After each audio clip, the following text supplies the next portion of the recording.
एक देश एक चुनाव यानी वन नेशन वन इलेक्शन वाले बिल को कैबिनेट ने मंजूरी दे दी है। सूत्रों के हवाले से बड़ी खबर आ रही है कि बिल इसी सत्र में पेश हो सकता है। हालांकि अभी इस बिल को लंबा सफर तय करना होगा।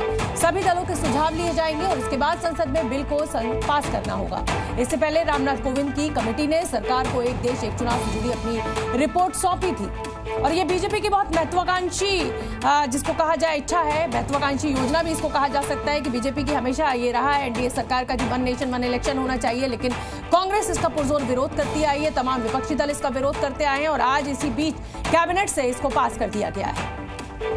बीजेपी के राज्यसभा सांसद सौमिक भट्टाचार्य का कहना है कि वन नेशन वन इलेक्शन लागू हुआ तो देश का बेहतर विकास होगा।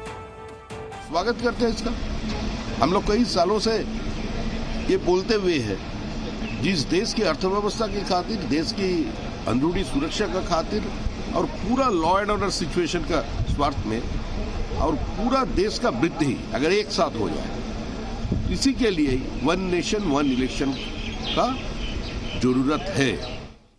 और देखिए, वन नेशन वन इलेक्शन के समर्थन में क्या क्या तर्क दिए जा रहे हैं ये भी हम आपको बता रहे हैं। पहला ये कि लगातार चुनाव से आजादी मिलेगी, ये तर्क है जो वन नेशन वन इलेक्शन के फेवर में सरकार के द्वारा दिए जा रहे हैं। लगातार चुनाव से आजादी मिलेगी। दूसरा यह है कि पैसों की काफी बचत होगी।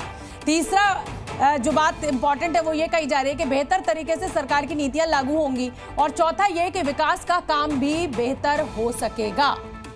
लेकिन विपक्ष इसका लगातार विरोध कर रहा है। सत्ता पक्ष कह रहा है कि साहब वन नेशन वन इलेक्शन से एकदम तस्वीर बदल जाएगी। लेकिन यहाँ पर आम जनता के नजरिए से अगर इसको समझा जाए तो यहाँ ये समझना होगा कि जो सरकारों की जो जवाबदेही होती है, जो हर 2 महीने 3 महीने बाद किसी राज्य में चुनाव होता है तो सरकारों को सोचना पड़ता है। आप उस बात को नहीं सोचेंगे और वो जनता के लिए हक में नहीं होगा। हम अगली खबर की बात करेंगे। शिवसेना यूबीटी की सांसद प्रियंका चतुर्वेदी कह रही है कि जब ये बिल संसद में आएगा तो उनकी पार्टी विस्तार से प्रतिक्रिया देगी। आएंगे तब से बात होगी। पर सबसे पहले तो सवाल ये है कि बहुत सारे ऐसे बिल पास कर दिए जाते हैं, इंटेंशन दिखाया जाता है, पर वो या तो बिल स्टेबल नहीं होते हैं, टेबल होते हैं तो विड्रॉ होते हैं, विड्रॉ नहीं होते हैं तो सिलेक्ट कमेटी में भेजे जाते हैं। So this is not a final decision पर से। और अगर जब पार्लियामेंट में आएगा, जब वो उसकी फ्रेमवर्क हमारे सामने आएगा तो हम उसमें जरूर प्रतिक्रिया देंगे, विस्तार से देंगे।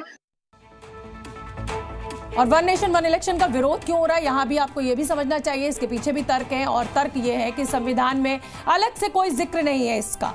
ये मॉडल संघीय ढांचे के खिलाफ होगा। क्षेत्रीय मुद्दों के गौड़ हो जाने का खतरा पैदा हो जाएगा। जनप्रतिनिधियों की जवाबदेही कम हो जाएगी, जो मुद्दा मैं आपसे कह रही थी।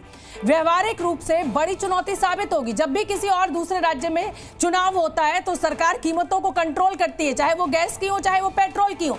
अगर एक बार वन नेशन वन इलेक्शन हो गया तो आप समझ लीजिए कि 5 सालों के लिए सरकारें बेलगाम हो जाएंगी और यही सबसे बड़ी चिंता है।